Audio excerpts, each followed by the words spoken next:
Hello, everyone. We're very happy to have you join us today for the Aspen Family Business Group webinar on vision and values in your family and in your business. Today, Leslie Dashew, Joyce Hrinya, and Donnel Nunes will all be with us, and we actually have Leslie for only a short period of time, so I'm not going to talk too long. But for those of you who are joining us for the first time for a webinar or a coffee, we're really excited to have you with us. This is the new Aspen Family Business Group. We've launched as a 501c3. Our mission and our goal is to make family business advising services, tools, skills, knowledge available to everyone, no matter where you live, no matter what your financial resources are, no matter what access you may have previously had to services. And we're doing that through our newly developed website, which will be launching next week, and through Sam, our AI conversational coach, which you'll be able to hear a little bit more about today. We have enabled the Q&A feature for this webinar. We really encourage you to put your questions there. You can post your questions anonymously if you'd like, but we would love to make this as interactive as possible. So please post your questions during the webinar.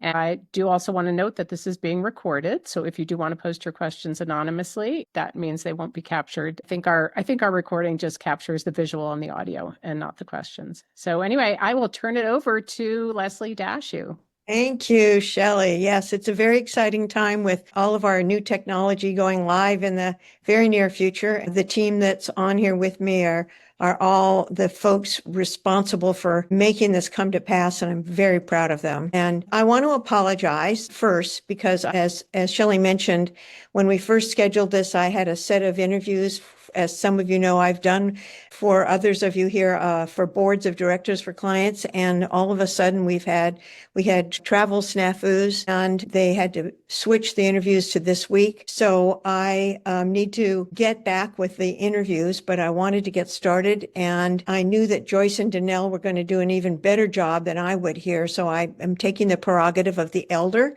and transitioning the bulk of the session of this hour to them. However, as some of you know, I've been doing these monthly coffees, and we're doing one next week on the 12th, and our partner, Jonathan Magadovich, will be with me to talk more about these topics and anything else you're interested in at that time. And everybody's on the screen then, and that's more fun for me. Why is it important that we have a statement of shared mission, vision, and values?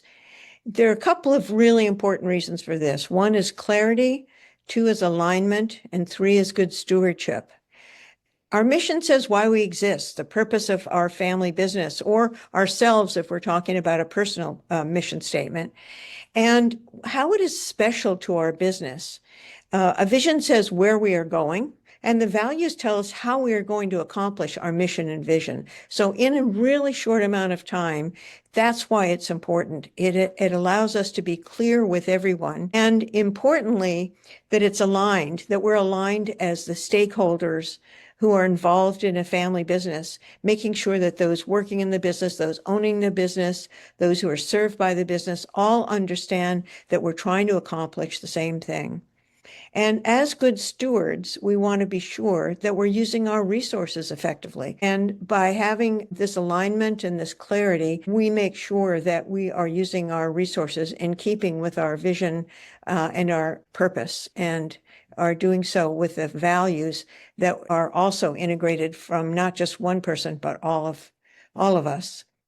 I recently saw a great quote on a piece of art, and it said, if you want to go somewhere fast, go alone. If you want to go far, go together. And if you want to go far in both growth of the size of your organization or in time with your family, you need to be aligned. And that means clarifying what your shared purpose is, where you want to head, and how you want to do so. You can also do it just the founder's way, the way he or she wants to go, and do it by him or herself. And that may be faster. But if you want your employees to join you, then they need clarity about how and where and when and why, so that they can effectively follow you. So I was recalling, as I was thinking about this, one family that I worked with probably 25 years ago or 30 years ago, maybe, where we did a values exercise and we talked about why should you have a statement of values? And they came up with about 9 reasons. One that seems very obvious from what I just said, to keep us focused and on track. Secondly, it defines who we are and are not as a family. Third, it lets others know what we are about currently and in the future. Fourth, it also identifies what we have in common and helps us to understand differences and how to harmonize and accept our differences so that we can effectively implement our values. Fifth, it provides direction. It adds as a compass or a plumb line. Sixth, it determines how we use our shared assets and run our business. 7, it determines with whom we affiliate. For example, we want to pick board members who respect our values and share our values. And finally, I loved this one. It serves as selection criteria for new spouses. And they hedged that bet and said, well, maybe it's so that the candidates will understand our family. And I thought that was really great because at the time we were doing this, we had a lot of teenagers and 20-year-olds who were in the process of beginning to form their life partnerships. And these values could be used for them to share with others that they were meeting and helping them understand why this family business was important, why they were where they were headed, and why it was important that they be engaged in these activities of family meetings and family councils and the family board. The other piece that many of you have heard me talk to is the importance of a shared vision. As we think about the future, if we all want the same thing, if we're all headed in the same direction, then you can resolve almost any issue that comes up. If we are eager to keep the business growing and moving to the future and expanding our horizons, then if everyone agrees to that, then we're making decisions together about how we use our resources and what are the policies and practices we want in order to achieve that.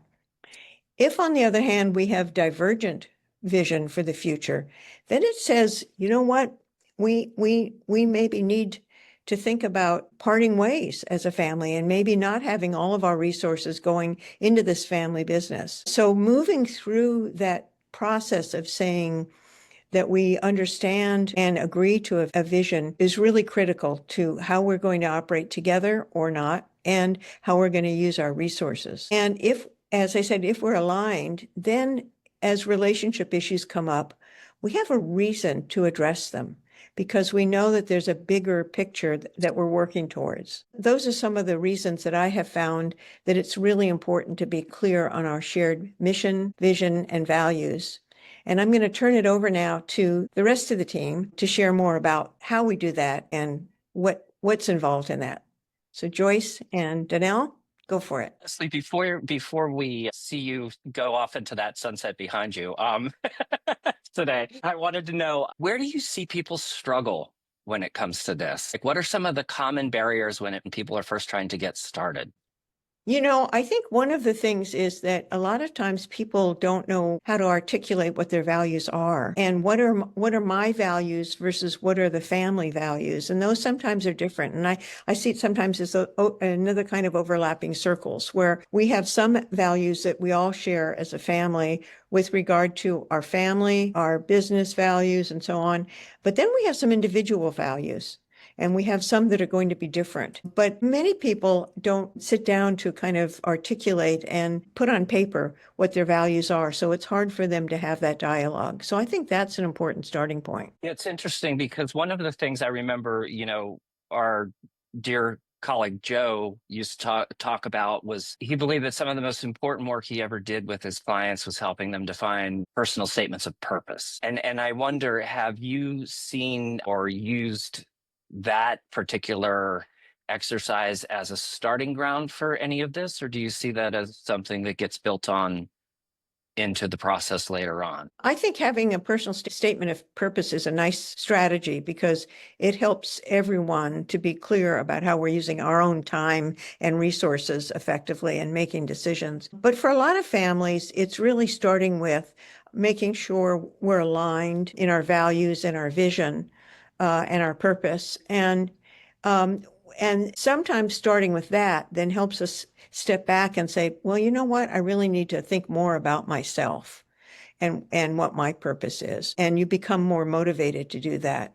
So I think sometimes starting with our shared purpose and values and vision is a good starting point. But when it comes to discussing the values, we really have to dig in and think about what are mine and what are ours. Leslie, to that point, a question that I've had in some of the work I've done in this area is, who is the stakeholder group as you begin these discussions? Is it core family owners? Is it married-ins? Is it key non-family employees? How do you think about that stakeholder group at the beginning?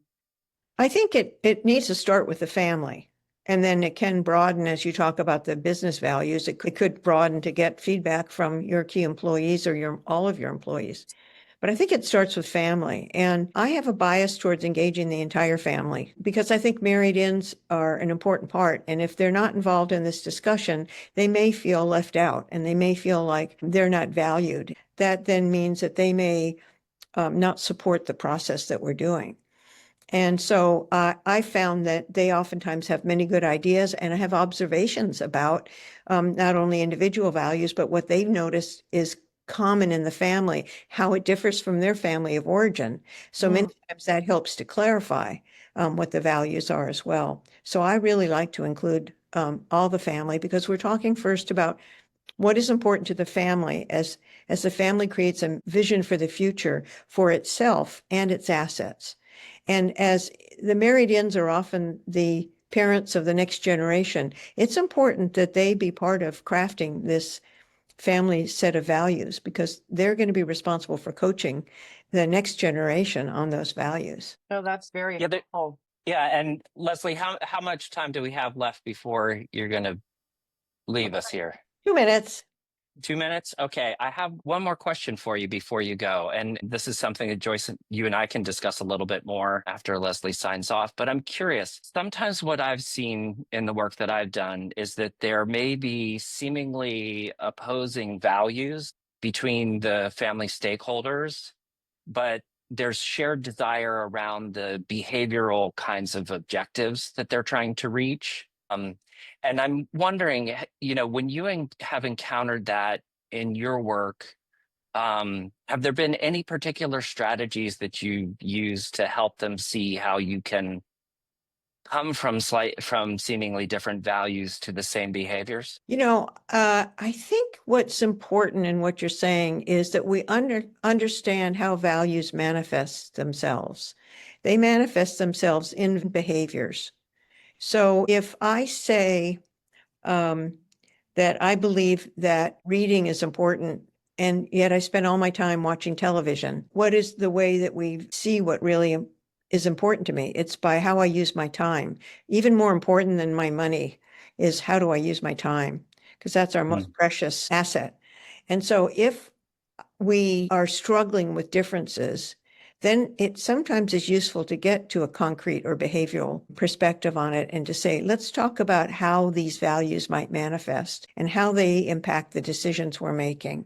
And let's see if we can get concrete about it to help us define them. So what I'm hearing you saying here is that sometimes it's like the most important thing becomes looking at the behaviors of the family as a way to perhaps re-examine what their beliefs are around their values. Absolutely. And I do have to run because I just saw the candidate walk by. Okay. So Leslie, thanks for joining us. on. I'm sorry I didn't get to see everybody who's in the room, but have fun and we will see you all, some of you next week. Take care. Bye-bye. All right. Well, let me throw a slide up here about values. While you're doing that, Donnel, I just think that the coming together and the collaborative process of talking about individual values and how that comes together into a group set of values is such a terrific communication process. That's where I've seen the magic start to happen, where you're in a room together, you're really collaboratively coming up with the group's shared values. Yeah, and you and I have talked about, like in the workshops that we've done over the last couple years with the group, how we like to take sort of an approach where we're looking at individuals and then moving into family and moving into the business and seeing it as almost like we have to address all of these different categories from the self upwards. And, this slide here, what I've tried to capture with just, hearing Leslie a little bit today, I actually made an edit while we were coming up to this, but also just what I know about Leslie and how she sees these values is thinking about sort of the bigger driving reason for having these is around promoting clarity, alignment, and supporting good stewardship, and how these values become something that help us to have, a North Star when we're thinking about decision making and really being able to come up with ways to be sustainable in our business success. Joyce and I were having, a meeting talking about what we felt were some of the more important things when it comes to the what and the how. Part of this, I think that it's like values really, they help us know like what's important to us, what drives us. They let us know the culture that we will thrive in. They also let us know the kind of culture that we will create as leaders. And that one's a particularly important one to touch on because especially when you're thinking about succession, when a leader or a group of family leaders are stepping out and have very intentionally set a culture for an organization in the time that they were running it, especially if they are if the new management is going to be non-family, there needs to be intentionality about how you preserve that culture and those values that were set by the owners. And the values also are things that sort of support defining the shared beliefs of the family. And when I'm talking to people about values and we're trying to identify them, there's something that I borrowed from Gino Wickman's stuff that I think is really a good way to think about the categories of values. And that is aspirational, pay to play versus core. And what this means is that there are an awful lot of businesses out there that will put things they'll be working on defining their values, and they will put things on there that sound really good. And then when you ask them, okay, how is this being manifested currently in your behavior, to Leslie's point, it's like, well, we really don't quite do that. So it's, a not great example is having a value of respect ending up being something that is being identified. And then when you walk into the offices, there's lots of yelling and disrespect. Pay to play are things that can also be something that's like respect. It sounds really good, but it's not something that you actually do. And sometimes it even can be something that is something that you do, but it's so generic, it really doesn't define anything about you that helps you to understand what makes you unique. And that's when it falls into that pay to play, where it's putting things like integrity. Well, if we're going to have meaningful values to drive the other parts of the equation, we need to be sure that they are core. And those are the things that are like in your heart. They're the wellspring to all that you do, and you feel you're aligned when you're using them. And Donnel, every word can mean different things to different people. So I think definitions are important around what you just said. For example, quality. Quality can be a throwaway kind of word that sure, everybody in this business has to have high quality. But for some families, quality means we are going to do things in the absolute best way for our customer, for our employees, for our community. And they have a different definition of the word quality. So I think spending some time in this exploration together really also needs to include definitions. Well, what does that mean to you? I could not agree more with you. When I'm working with clients on, getting at those core values, there's a couple different ways that I like to go at it. I'm a big proponent of the Hogan assessment.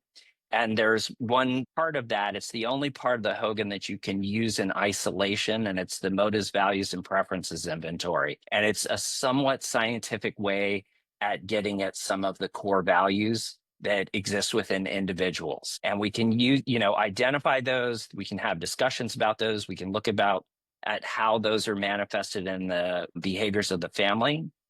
There's also ways to go at, facilitated discussion and storytelling. Tell me some of the most memorable moments that have happened across your, the time in this business, in your family.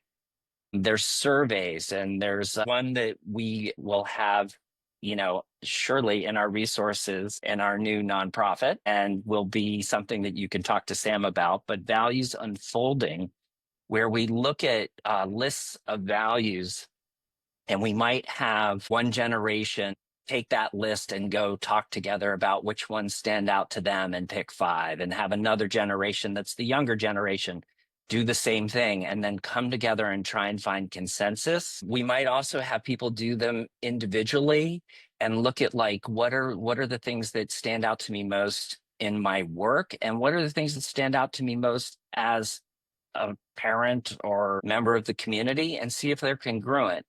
And to your point, Joyce, all of that builds to the point where when there are shared values that have been identified, we need to make sure that the definitions are also shared. That's a very important part of the work that helps bring it to fruition. Well, so you mentioned Sam, and I was wondering if you'd like to introduce Sam. We have a question. Who's Sam? I would love for you to do Sam, Joyce. Sam has been in development for almost 9 months. It is our conversational generative AI coach. Sam is available today at familybusiness.ai due to the philanthropy of just some wonderful family members that we absolutely adore and thank them so much. It is going to be available just to answer any questions you might have and to have a dialogue about how to come up with shared values, as one example. So if you have 10 minutes after this webinar is over, go to familybusiness.ai, set up your account with some easy questions. It took me about 30 seconds this morning, and you're off to asking Sam questions. And if you need some help with those questions, there's about 60 sample questions just to get you started in interacting with Sam. And we would absolutely love your feedback on how your interaction's going and things that we might continue to improve. Because the more we use Sam, the better Sam's going to get for all family members. The best part about Sam is that availability is 24/7. So right after that tough Thanksgiving dinner, you can go right to Sam and ask a question and hopefully get some useful, practical Aspen Family Business Group driven advice, because that's how Sam was trained, which we think is very special. Yeah, you could actually do it during the Thanksgiving dinner, just underneath the table. Yeah, and I think it's important that we talk about with how advanced, some of the more commonly known AI models, generative models like ChatGPT and things have become. Joyce, I would love it if you would share a little bit about what makes our AI unique, both in terms of how it was trained and also in terms of how it interacts with other information. Thanks, Donnel. That is one of the biggest reasons why it took us a little bit of time to pull together, because we had to literally add every single piece of intellectual property that Aspen Family Business Group has had for almost 40 years. Those were in different locations, different formats. They had to all be brought together in what's called a body of data. And so this is literally trained in all of the Aspen work with all of the Aspen partners who've been members over the years. And it's very unique because it really isn't trained on just generic web information. It's really trained very specifically on Aspen's information. And it was built on a platform that's very, it's built on Llama, which is Facebook's and Instagram's model. So it has a little bit of sensitivity. It can understand if you're feeling positive about something, negative about something, or you're just coming at it from a neutral perspective. So I think that's really unique. And the people on this call will be the first people to go out and check it out and tell us what you think. Yeah, and speaking from a values perspective, just on our own group, I think that this move that we've done to turn things into a nonprofit and to have the AI is sort of it's a real life example of the manifestation of how values can lead action and drive decision making. And, one of the core values amongst us is the world in which people share information is a better world for all. So that's part of it. And let's jump into mission. That ties perfectly. Oh my goodness, Donnel. It really does. And so the mission, Joyce, when you and I were talking about preparing for this, you were sharing with me that you felt like this is why do you get up and go to work? I was wondering, can you talk just a little bit more about that? Well, Why you have that definition? I would love to do that. I felt like by understanding our values at Aspen and the way that we've really worked to update and develop our shared values as a group, we were able to really think about why we wanted to exist, what we wanted to do in creating what Donnel likes to call our knowledge sharing universe. And I think that as we started to talk through that, the reason why we wanted to have not only all of our webinars that we're having today, all of our knowledge database available to everybody, but to also have a conversational chatbot to really help us coach folks in their family business issues and concerns and challenges and opportunities. And so the mission became, how do we create that knowledge universe as a way to have our shared values articulated in the work we were doing out in the world, and to find that common ground and the themes that people really wanted to talk about. So as you see the themes and the process that's laid out in SAM today, for example, you could start to see how we're dealing with communication. We're working through succession issues. We're talking about conflict. And all of those key themes are why we want to get up, go to work at Aspen and help everybody be better in their family businesses together. Yeah, it's really interesting to be talking about, Sam and these particular topics. And I really want to say for the people watching, this is not intended to be any sort of an infomercial about Sam. It's just that it happens that, organically by this coming up during our discussion right now, it's very clear to me looking at this slide how, we as a group worked tirelessly to sort this out for ourselves and how this is manifesting in the mission that we're doing today, and really thinking about, why we exist, what do we do, who do we serve, and why. These are all things that are supposed to be in like current time. Like this is what's happening. And, as a group, when you look at the how side of this, what was it? It was about 2 years ago, 3 years ago, we started having discussions about what are our shared values, like as the Aspen group is transitioning. And, we started looking at like different things that were important to each of us and finding common ground and themes. And as we have gotten more along the way for the things that we've been doing, we oftentimes take the things that we create and we put them back into SAM and use that as a way to review what we've created and to get feedback. And so it's sort of like having a coach or somebody who can play devil's advocate for you. The things we learned along the way too in this mission was that initially, 2 years ago, it was build an AI chatbot, and that was the end of the road for the business model. And what Joyce was mentioning with the knowledge universe, it's an ecosystem model. It's where you have, for those of you who are doing, whatever your industry may be, it's taking the industry knowledge that you have and connecting it to something that's like a chatbot, like for, in our case, Sam, optimize how it's being delivered. I'm going to move us into vision. Are you okay with that, Joyce? Yeah. And while you're doing that, I'll just say that the synthesis that can come from your coach, Sam, taking 4 or 5 different people's values and synthesizing it into a draft of some shared values can really help facilitate the process in a way that's quick and easy and kind of fun. And to your point of doing it underneath the dining room table at Thanksgiving, that's really how facilitated and efficient and quick it can be, because you might have 5, 6, 8 people in your core family group that you're working on shared values or shared vision with. And Sam can help you synthesize all of that into a draft of what might be a shared vision statement. Yeah. Yeah, absolutely. And thinking about vision here, and actually I'm going to pause for a moment. If anyone watching has questions, please don't hesitate to put them in the chat.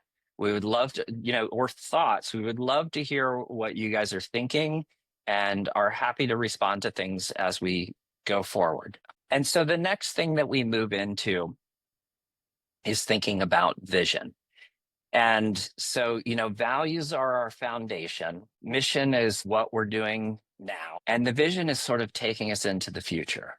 And it's what we aspire to. It's what we want to grow to be. It also, in a big picture way, can really help you to understand how to allocate resources like time, energy, money in a way that is aligned or cohesive with the family values. So it's important that it captures the aspirations of the business. And then, after we talk about vision, it's important that it informs strategy. And Joyce is going to talk about that very shortly here. The way that I typically approach this, and this is sort of an Aspen family business way, I know there are other advisors that I talk to out there who do this in a similar manner, is starting with those shared values. And sometimes what I'll do is I'll also have, we might do some of the like the Hogan motives, values, and preferences. We might also take then those values and through story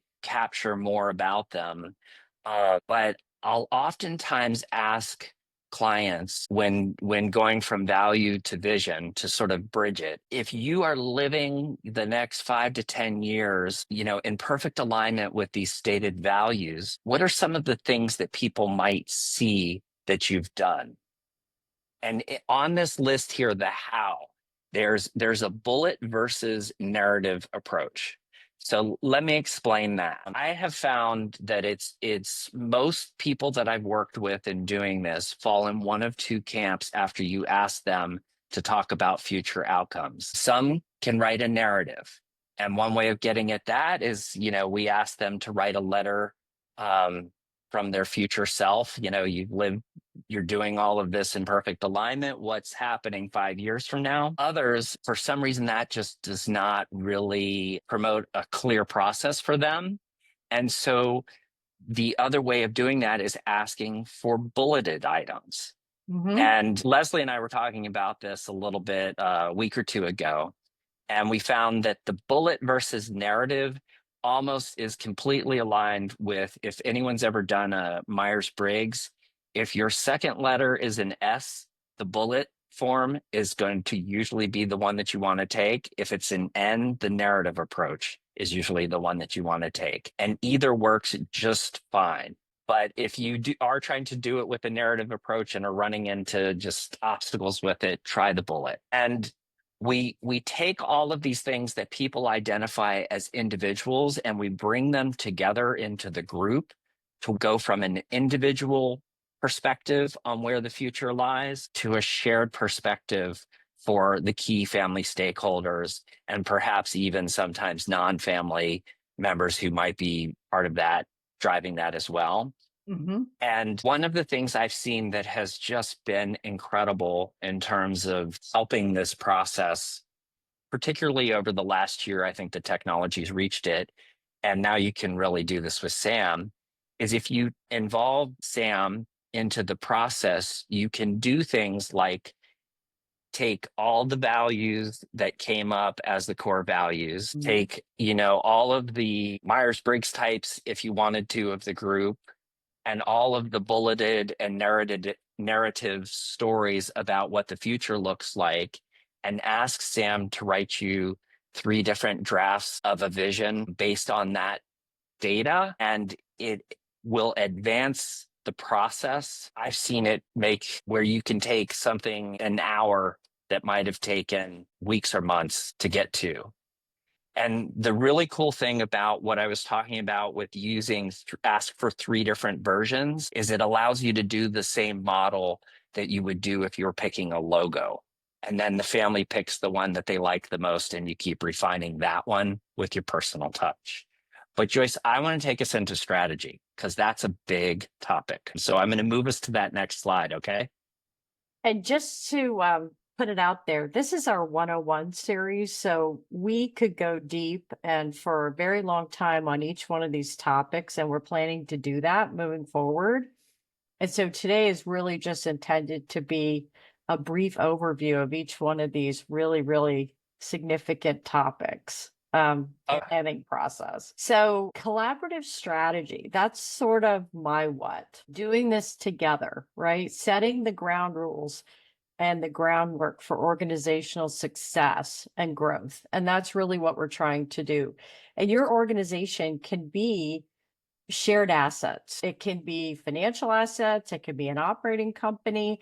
But what we've learned over the years is how consistent these processes work, regardless of what shared assets you have together. So utilizing those shared values, mission, and vision, you almost set the foundation for your house. If you think about your strategy like a house. And so you poured the foundation, you did a lot of great work together, and you have this basis from which you can set your organizational success and growth. And to do that, we want to really focus and involve all your key stakeholders.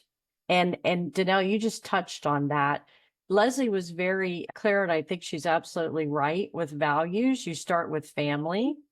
But what I've seen be very powerful, particularly when you get to the strategy setting level, is to really include those non-family members of your C-suite, your advisors, if you have them, say, with financial or real estate assets, and to really be very inclusive in the strategy setting. Because if we can involve all those key stakeholders, we can almost guarantee the clarity and alignment, the two concepts that Leslie talked about at the beginning, will really be there almost from that foundational building block starting point. And that gets me really excited to think about, if we do have all the key stakeholders in the room, how can we begin to really talk about, our competitive analysis, the way that we think about our strengths and weaknesses in the marketplace versus other competitors? How can we really begin knowing sort of what our consumer research is in terms of how our customers like our company services? Again, you could really adapt this for financial or real estate assets as well, and then really decide what that plan is going to be. And one of the most important parts of that strategic planning process is prioritization and focus. A lot of times you can come up with 20 different paths you can go. And many of you know, I like to say, if you don't know where you're going, any road will get you there.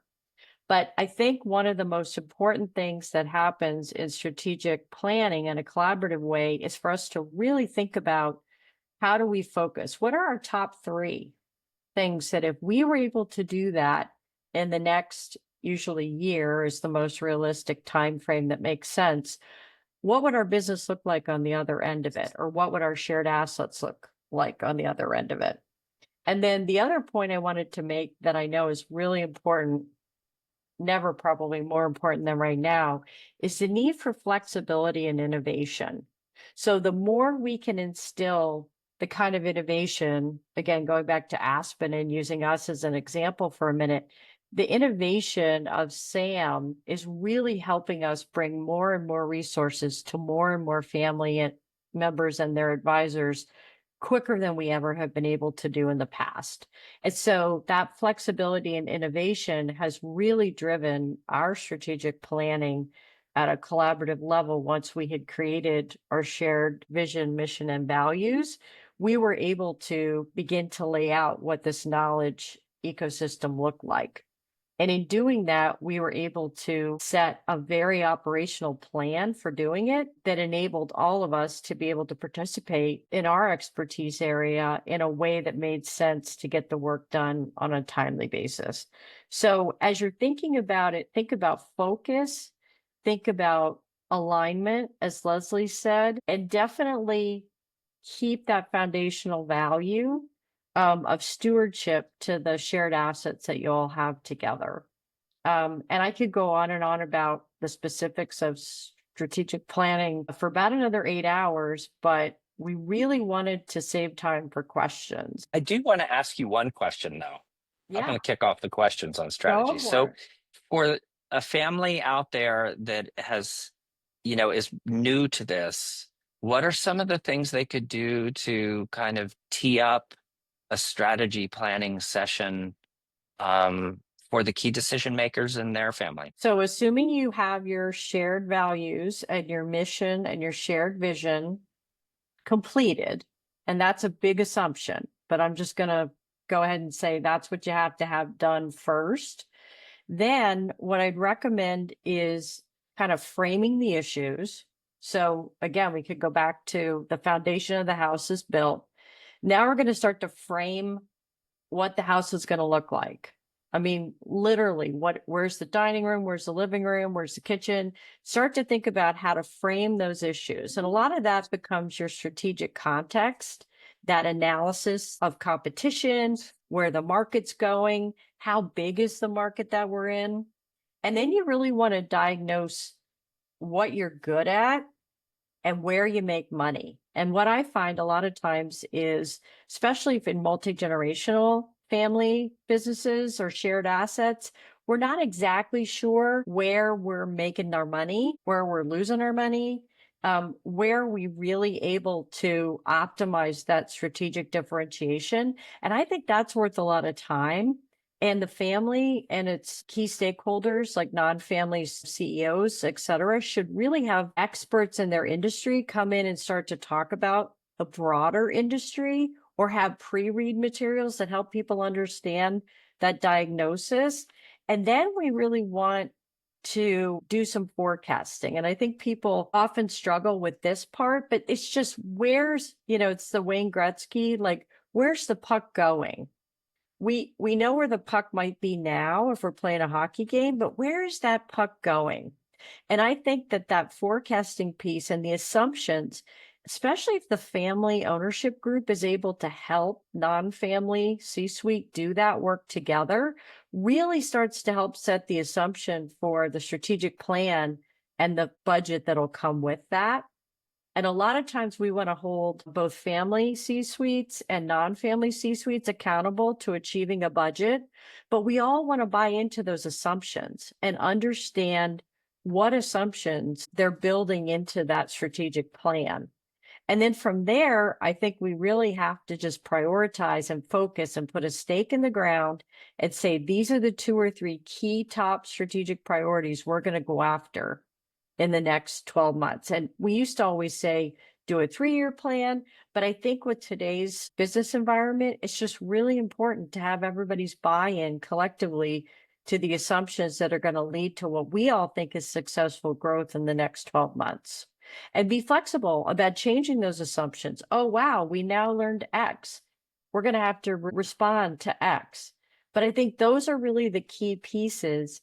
And then obviously you want to get into who's responsible for what in a very tactical manner. And in doing that, there's a lot of models out there that can help you do that tactical effort. Like Donnel's going to do this and he's going to have that done, in the next 3 months. But I think the strategy is the part that often gets not as much time. The working on your business element versus working in your business. And there's plenty of tactical work to go around for all of us. Again, going back to our example, Sam didn't come together without a lot of tactical operational planning and a lot of involving stakeholders like technologists that weren't really a part of our group, but did share our values and did share our mission and vision, which I think was really important to getting it done the way that we did. But we've got to spend the time on our strategic planning before we can start to get to tactical. And so many people rush to get to tactical. Yeah, and that's something I think is so important is like if you were to, give an elevator speech on telling the difference between strategy versus tactics, what would it be? It would be, where are we going? Where's our destination? It would go back to that roadmap.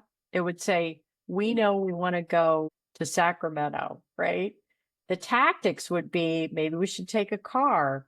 Maybe we should take a plane. Maybe we could take a bus. There's a lot of different ways to get to Sacramento, but we all have to agree and know that we're going to Sacramento, a destination, and choose to get there together. And then we can figure out how we're going to do it and break it down to the tactics of doing it. Does that make sense? Yeah, I've been thinking a lot about strategy and tactics as I'm training for this sports event, Yes. the endurance event in July. And so, my vision is I'm doing this channel crossing out here in Hawaii and gonna complete it in a respectful time for my age and time. And the strategy that part of my strategy has been to reach out to experts in different topic areas that will help me be successful. And then my tactics are to, implement those things that, different people who are part of my strategy team recommend that I do. And those might, be the strategy might be you need to build your aerobic capacity. The tactic might be you're going to do, zone 2 workouts for 5 hours a week. Capture it. Yep. And your strategy would be you're going to build your anaerobic capacity to be able to, I can't remember how many hours you want to do this in, but Yeah. It's very long. That the tactics would be what's going to help you get there, the nutrition that's required, the training that's required, the equipment preparation that's required to really enable you to make that destination in that time frame, or just to finish, which for me, just staying away from fish that have fins and teeth would be my goal too. I want to jump in. Shelley's jumping in. I want to jump in. We've had a few questions in the Q&A, and one was a question about familybusiness.ai. And anyone who's on this webinar, feel free to visit that website. The URL, Casey put it in the chat. It is just familybusiness.ai. It's a really quick and simple sign up to log in. So feel free to do that. And then there was another question. Joyce, thank you for all of that information on strategy. And clearly, you can talk on that for 8 hours. That's apparent, and a lot of great information. And so there's a lot more there. I just one of the questions was back to the values and vision question. And it was, how do you encourage family members to want to participate in a conversation around values and vision? That, I would need a little more context to answer that definitively, but I would start by, doing it if you feel there's some resistance from others to engaging in that, start by exploring it for yourself and see what kinds of benefits that you gain in terms of your own, self-discovery and development, and use that as part of making the case for getting others involved in. If I had more context for that question, I would be able to dig a little bit more deeply. But without it, I'd say, find out what difference it makes in your life, and then be able to use that to make the case for getting others involved. Yeah, and that's a great answer, Donnel. And I think, and just to jump in here again, with all things, and one thing that we've really trained Sam to help on also is everyone's situation is unique. There are a lot of commonalities, and that's how we're able to have literature and have webinars and share this information. But everyone does have their own little flavor. And so context really matters for sure. Yeah, and at the individual level, values can make a profound difference, because the way that I like to think of them is that they really are sort of when you know what your core values are, they are the wellspring of energy to be able to accomplish the things that you want to do. And if you are trying to kind of sit on top of the wrong wellspring to drive the things that you're doing, you run out of gas. You might have something that sounds like a great idea, and you can do it for 45 days or something like that, but it doesn't carry you on in the long term. When you are aligned with something that really makes a difference to you, you'll stick with it. And the example that I like to use is let's say you're trying to drive a group of leaders to having authentic relationships with their employees, okay? And one person's coming from altruism, and one person's coming from, commerce and profitability. You can get both people to be fully engaged at doing that by just using simple framing that aligns with their values. For the altruistic, it's like you're building relationships. For the person who's driven by the bottom line, you can make the case by saying that, employee engagement can lead to, higher performance, better profitability, better production, all this kind of stuff. And they come to the same behavior, but they're energized to do it. Whereas if you tried to bring them both in the same lane, one's going to do it, one's going to burn out.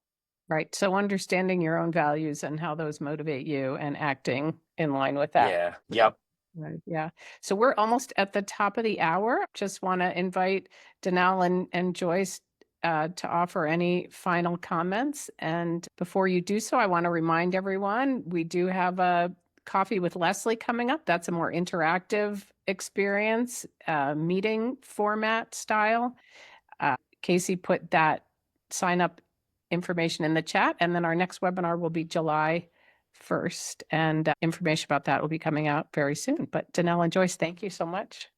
And I'll let you guys close it up. Yeah. All I would say is that, to Joyce's point, this is sort of a broad category view of these topics, and we're going to be digging into them more deeply in future webinars and other forms of media. But thank you, Joyce. Thank you, Shelley. Thank you from Kate to Casey being the support team. Yep. Yeah, echoing thanks to Donnel, Shelley, and Casey and Leslie, and just saying that organizational success and growth in today's world is never a given. And the more we can be helpful to families with shared assets in doing that, that just feels like we are living our values. And that just makes me so happy and honored to be a part of this wonderful group. So thank you for your time, which is a precious. And thank you, everybody who joined us today. Really appreciate you giving this your time. Thank you all. Bye-bye.